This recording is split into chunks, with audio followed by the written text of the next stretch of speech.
இன்றே டவுன்லோட் செய்து உங்கள் ஃபேவரட் ஷோக்களை என்ஜாய் பண்ணுங்க. எங்க வீட்டு கல்யாணம் நடக்க ஏதோ பரிகாரம் சொல்றேன்னு சொன்னீங்களே சாமி. சொல்றேன். புண்ணியத்திலேயே பெரிய புண்ணியம் ஏழைங்களுக்கு கல்யாணம் பண்ணி வைக்கிறது. இந்த வைரவேல் முன்னாடி உங்க செலவுல 9 ஏழை ஜோடிகளுக்கு கல்யாணம் பண்ணி வைக்கணும். 9 ஜோடிகளும் இந்த வைரவேலை கும்பிட்டு தாலி கட்டணும்.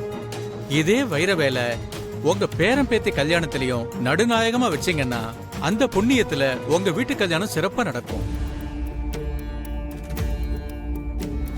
அதுக்கு என்ன, தாராளமா பண்ணிடலாம். அதுக்கு ஒரு நாளை குறிச்சு கொடுங்க. நாளைக்கே நல்ல நாள் தான். நாளைக்கே அதை செஞ்சுட்டா மத்த கல்யாண வேலையை ஆரம்பிக்க வசதியா இருக்கும். அதெல்லாம் பண்ணிடலாம். என்னப்பா திரு, பண்ணிடலாமா?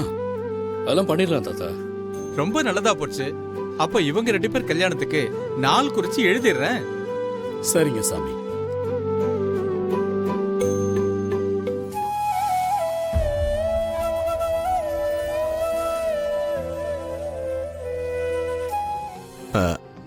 மாமா,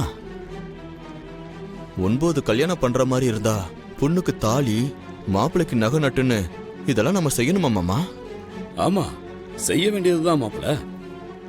இந்த குடும்பத்துக்கு நல்லதுன்னா எல்லாம் செஞ்சுதானே ஆகணும். சரிங்க மாமா. கல்யாணத்துக்கு நாள் குறிச்சு எழுதியாச்சு. உங்க குடும்பத்துல உள்ள யாராவது ஒருத்தங்க இத கொண்டு போய் சாமி முன்னாடி வச்சு கும்பிட்டுட்டு வாங்க. அம்மா, மகா, நீ கொண்டு போ.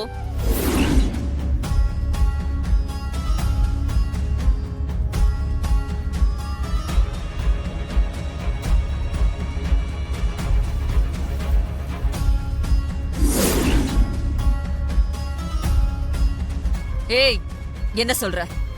அவ எதுக்கு பண்ணணும்? பாட்டி இருக்காங்க. ஏன் காவேரி, கவிதா இருக்கா? ஒரு வேலைக்காரியை போய் பண்ண சொல்ற? அம்மா, நீங்க சொல்ற எல்லாருமே என்னுடைய சொந்தக்காரங்க. நான் நல்லா இருக்கணும்னு அவங்க நினைக்கிறதுல எந்த ஆட்சேபனையும் இல்ல. ஆனா மகா என் கூட பிறக்கலனாலும் என் மேல பாசத்தோட இருக்கிறவ. அவதான் இதை செய்யறதுக்கு சரியானவ.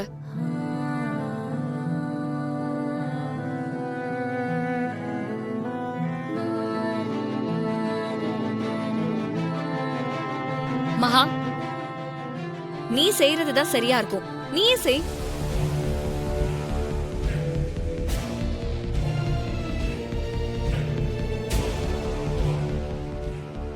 என்ன மகா யோசிக்கிற? நான் சொல்றேன், நீ தான் செய்யணும்.